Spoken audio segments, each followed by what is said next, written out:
For Bigg Boss he is Vicky भैया, for people he is mastermind, but अगर मेरी बात मानो तो वो आइडल हस्बैंड है, आइडल बेटे है और आइडल फ्रेंड है।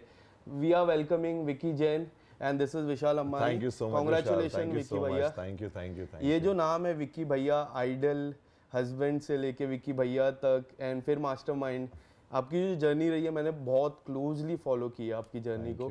आप अगर कुछ बताना चाहोगे and how you are feeling coming back home? मतलब बिग बॉस की जर्नी बहुत ही फैंटास्टिक रही। मुझे ऐसा लगता है कि मैंने हर दिन वहाँ पे जिया है और कुछ ना कुछ हमेशा किया है। वहाँ बस एक ही चीज़ इम्पॉर्टेंट थी कि आपको एक्टिव रहने की ज़रूरत थी, आपको एक्टिव रहना है उस घर पे हमेशा, सो दैट और कुछ करने तो वहाँ पे है नहीं। तो मुझे ऐसा लगता है मैं हमेशा एक्टिव था।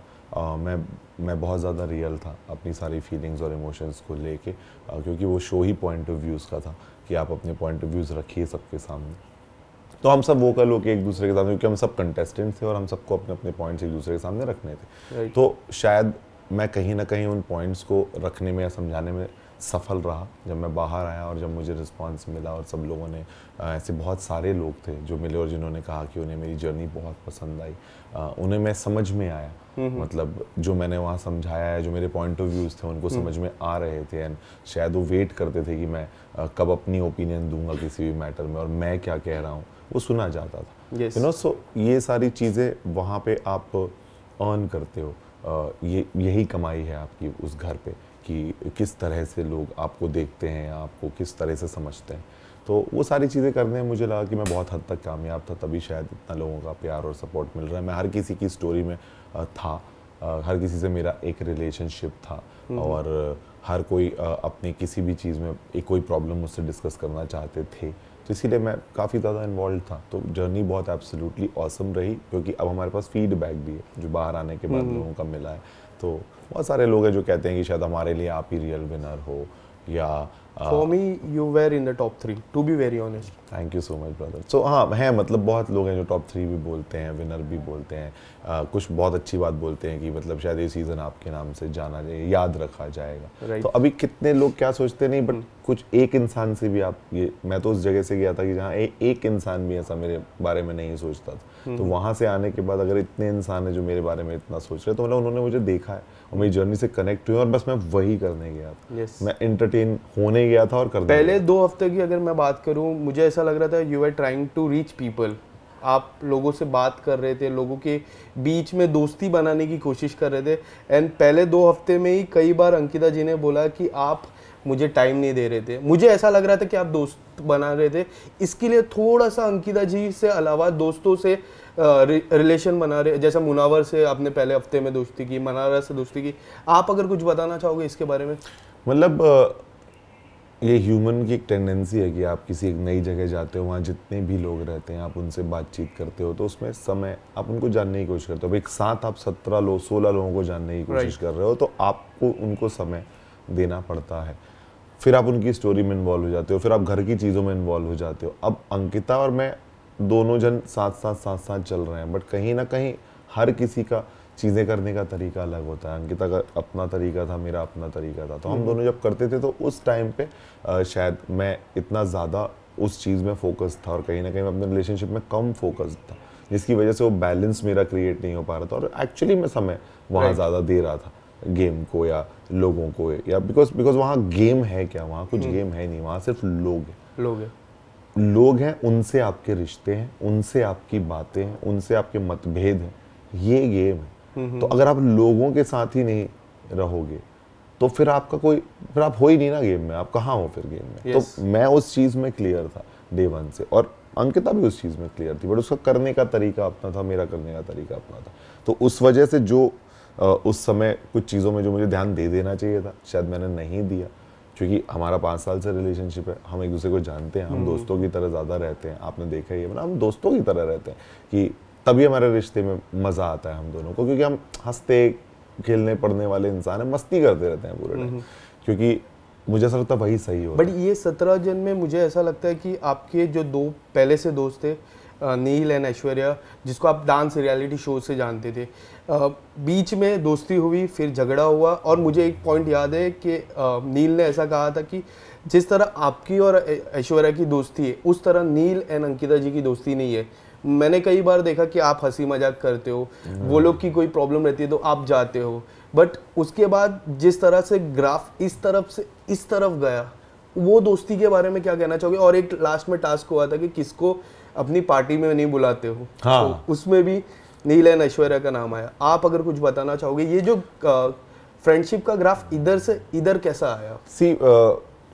मतलब नील ऐश्वर्या को एक पिछले शो से मैं जानता हूँ और उसके बाद हम लोग साल भर में 2 बार मिले होंगे। तो बहुत कोई गहरी दोस्ती जिसमें उम्मीदें हो वैसी दोस्ती हम लोग की नहीं थी। इतनी ही दोस्ती थी कि हम एक दूसरे को उस घर में यहाँ 17 अनजान लोगों में हम 2 लोगों को जानते हैं। करेक्ट। वो वाली फीलिंग थी।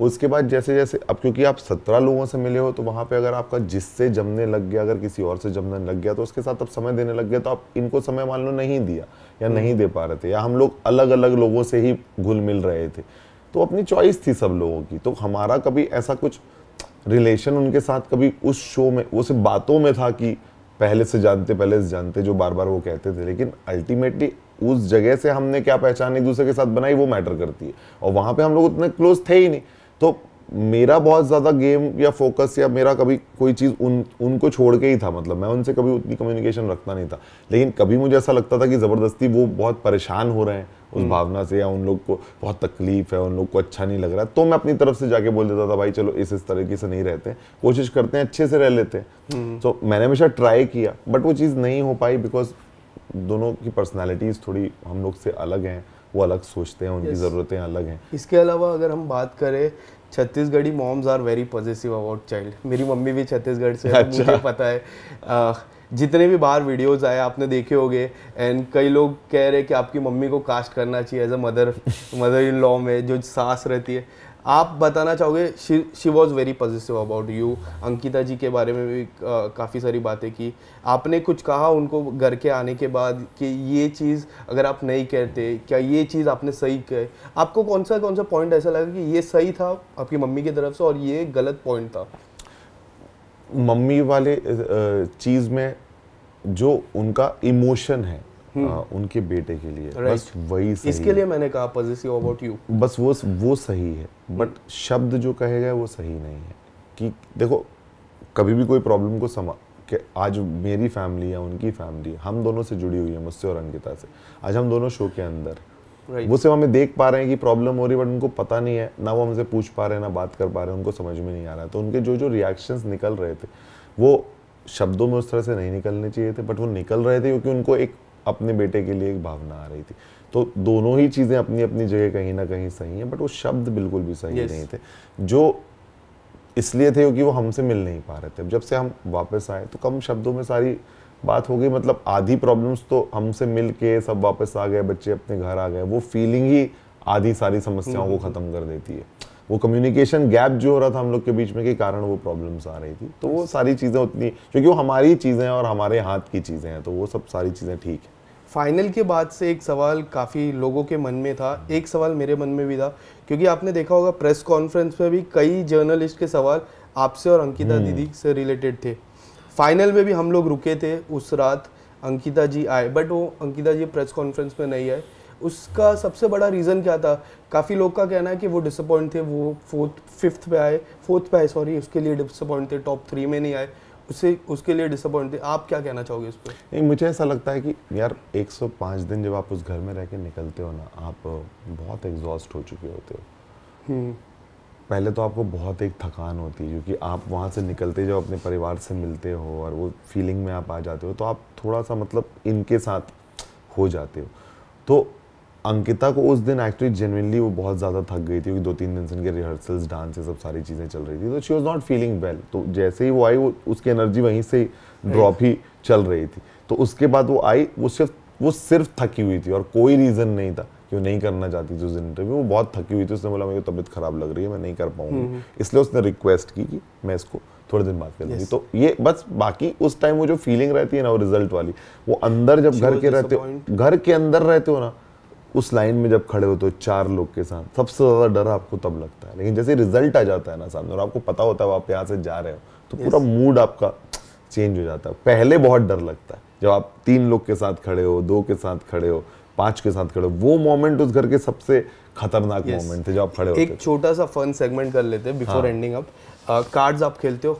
बिल्कुल। हाँ, तो मैंने कार्ड्स नहीं है यहाँ पे, बट कुछ चिट्स तैयार की है, एंड इस चिट्स में जो भी आता है, अगर किंग आता है, क्वीन आती है, आपको बताना है घर का कौन वो सदस्य है और क्यों।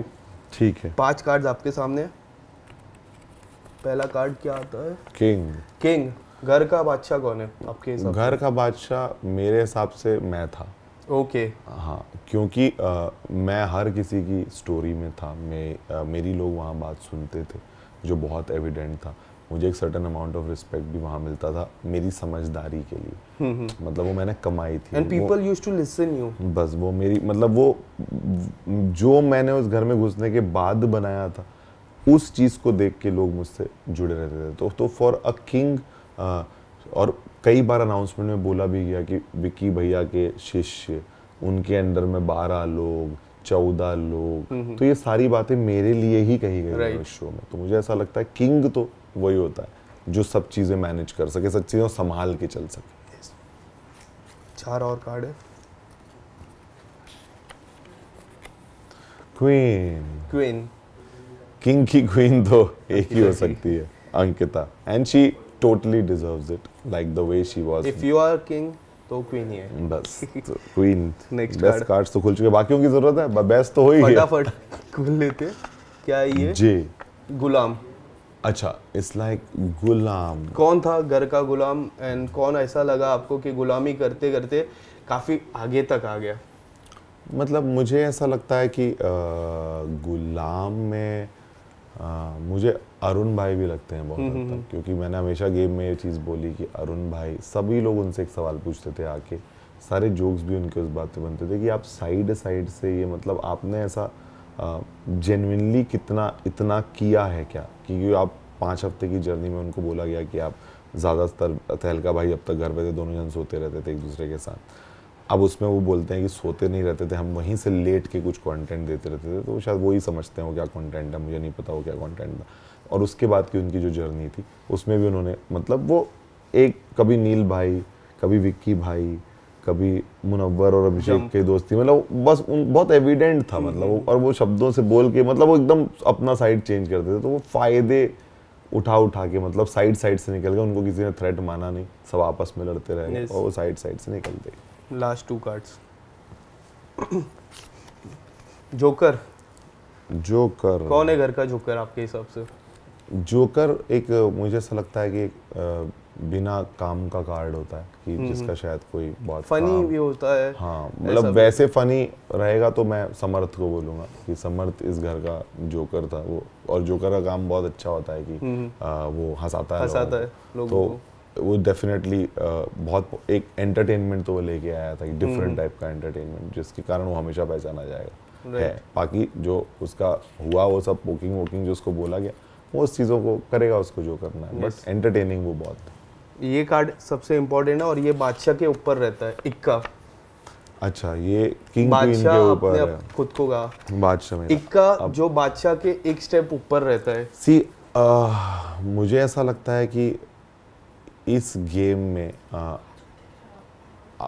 मैं उसी एनालिसिस से बोलना चाहता हूँ कि मैं अगर गेम को गेम की तरह आप देखोगे, सिर्फ गेम, या आपने उस 4 दीवारी में क्या किया 3 महीने में, तो मुझे ऐसा लगता है कि मेरा सबसे ज़्यादा योगदान था सब जगह पे। तो बादशाह हो चुका है। तो बादशाह, मतलब मैं मानता हूँ कि मैं सबसे, मैंने गेम बहुत अच्छा किया। बट इक्का आपको एक कोई ऐसा जो आपको तो लगता फिर वो होगा, तो फिर मैं वो अभिषेक को दूंगा। अभिषेक को दूंगा, हाँ, क्योंकि अभिषेक ने अपनी जर्नी उस हिसाब से डेफिनेटली बहुत राइज किया अभिषेक ने भी, और एक पॉजिटिव राइज भी किया उसने।